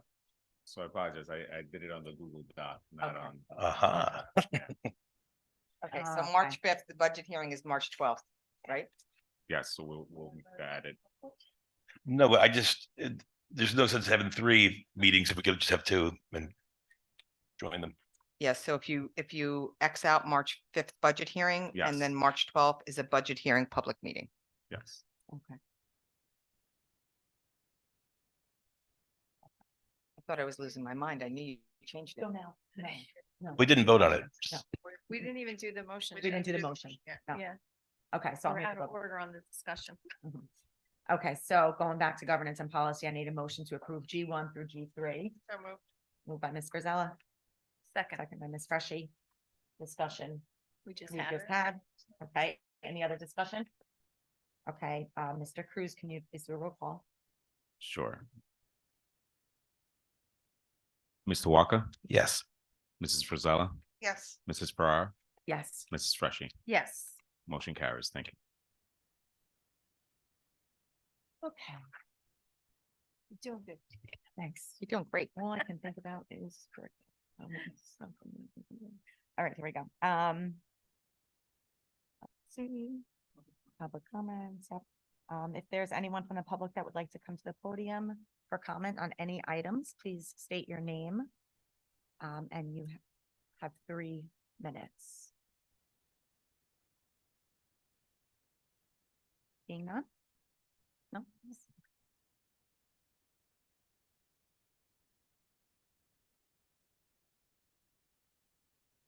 Congratulations. For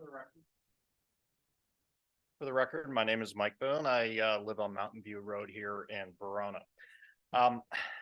I just wanted to comment on the presentations that we had today, but with a little bit of a different context. And it's tied to the unfortunate news over the weekend of the police report being filed that was published online by the Verona Police Department about a bullying incident involving some 13-year-olds. Don't really feel it's appropriate to comment any further. I just know what the public knows from what they're reading. My concern is, despite all the excellent academic news that we saw here today, I want to fall back on what the opening presentation talked about in terms of accountability. And with respect to accountability, what I mean is that everything that we do, if we don't have a standard of accountability that assures that our students are safe from this bullying that we've read about, then none of those academic achievements are going to matter. We have to ensure that our students are safe across the board. And when I'm talking about accountability, I know the role of the board is as it was described, but we have to show up every day, set a level of decorum, a level of expectations that permeates throughout this community that ensures that this stuff does not happen. I'm not calling anybody out here by any means whatsoever, but what I'm saying is that how we present ourselves will carry on how our administrators carry out, and then how our students treat each other. It's just something that we cannot allow to continue. If we don't, these academic results aren't going to mean anything. You can't learn in an environment where you are afraid and terrified to be here. That's all I had to say. Thank you. Thank you. Thank you. Thank you. Thank you.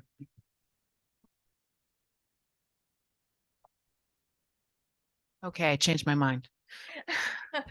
Hi, my name is Laurel Brawley. I live on Newman Avenue here in Verona. I was here a few weeks ago.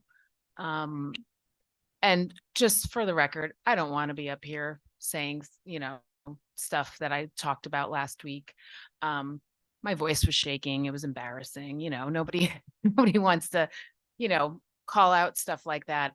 But Mike, I think you bring up a really good point, and I was actually thinking the very same thing as I was sitting listening to the results here.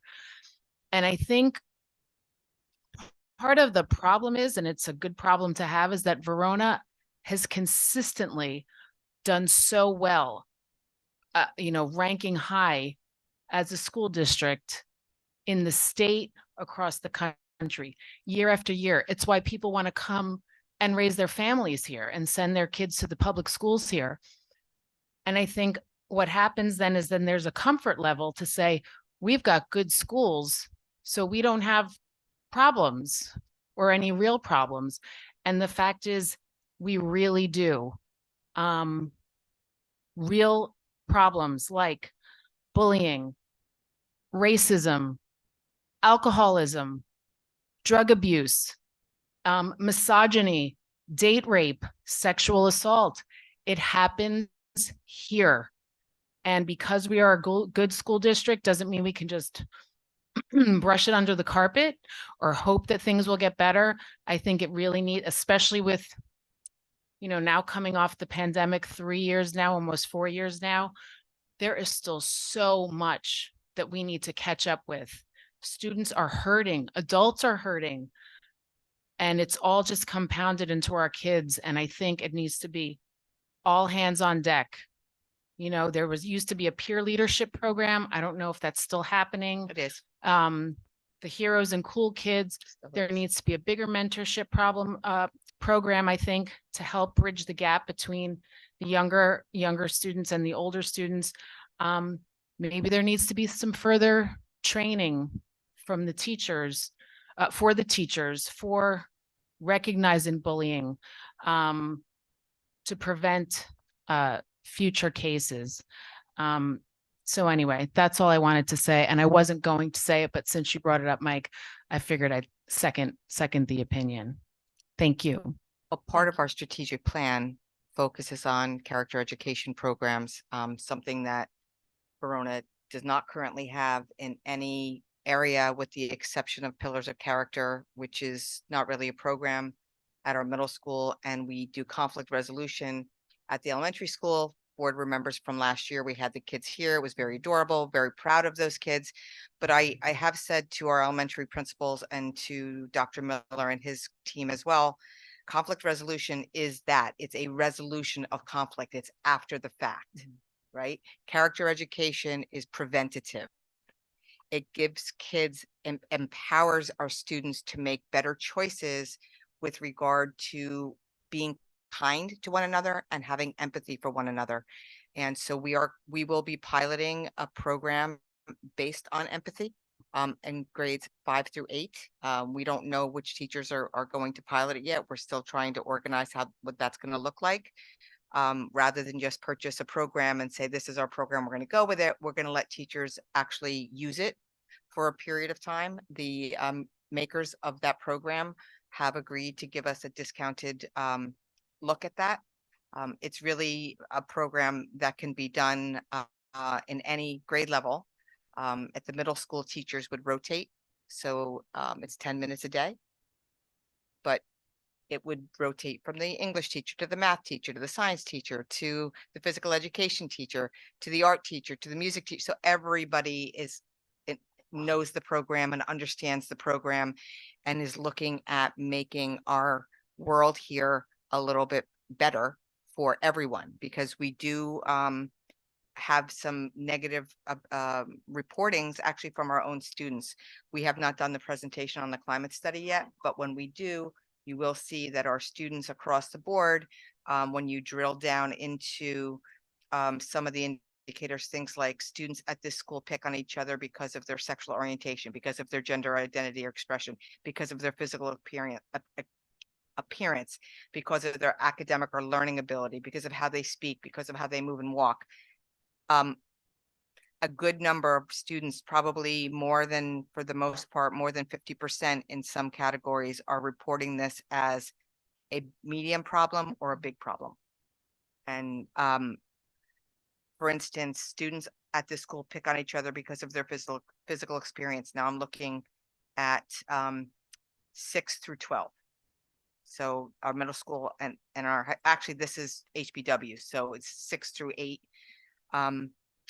Only 25% of our students reported as not being a problem. So 75% of our students are reporting that kids pick on each other, both online and in person. And so in looking at this earlier this year, we recognized, and this drove our decision to put that into the strategic plan as a major component of our strategic plan. So I'm going to say the same thing I tell everyone. This is not an overnight fix. It's going to take time to roll out, but I believe we're in a very positive footing. We're working with Mrs. Kohler and Mrs. Simmons and Mrs. Ackerman, who are really all very well versed in programs like this and have experience outside of Verona. And we hope that within, 3 to 5 years, we see significant change in some of the behaviors. I mean, the reality of it is, when students can't divide fractions, we teach them how, right? When they can't read, we teach them how. When they don't know how to make behavior choices, we punish them.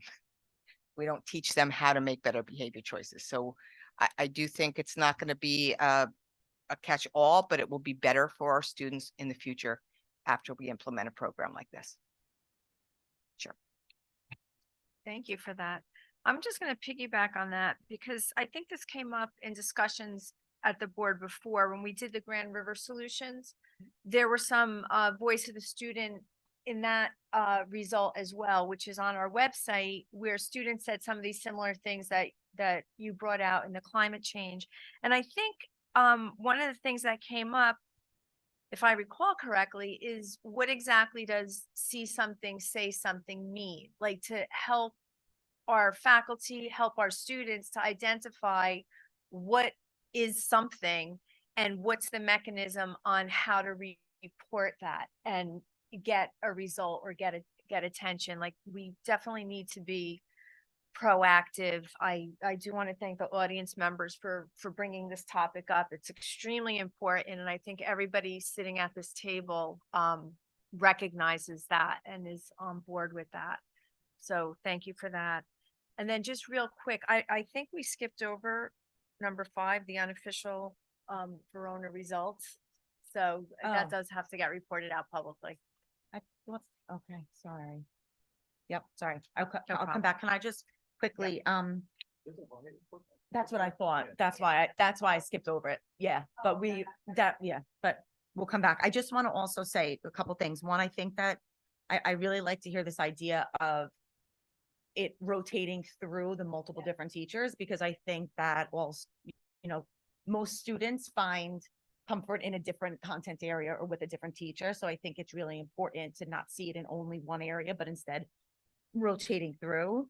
I also wonder, and this also came up, but I wonder if we should really look at our phone policy in schools, because I think that it is such a distraction. It's not only an issue at home, but it's also such a distraction in the buildings. And I think when we're working on character ed, if we're focused on our phones, we're not really doing that character ed work. So. Just sorry, one more thing since we're not, Lisa spurred me to think of, we also have to empower the students and make them aware that if they report something, they're not going to get blowback that they reported it. I think of that HIB that we voted on last time, where we knew it was an HIB. We knew that it impacted the student tremendously, but no other student would come forward and say who said those things. So that, I think, is a a whole, like, we have to like It is. empower students to say, no, yes, that, my friend said that.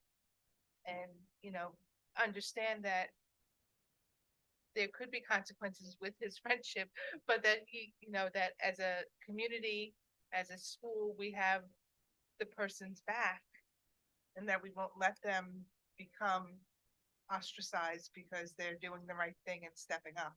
I think that often is what keeps people from, and especially kids. I mean, they're kids. They're kids. I mean, my kids lie about brushing their teeth. They're gonna lie about things. They're not gonna tell everything.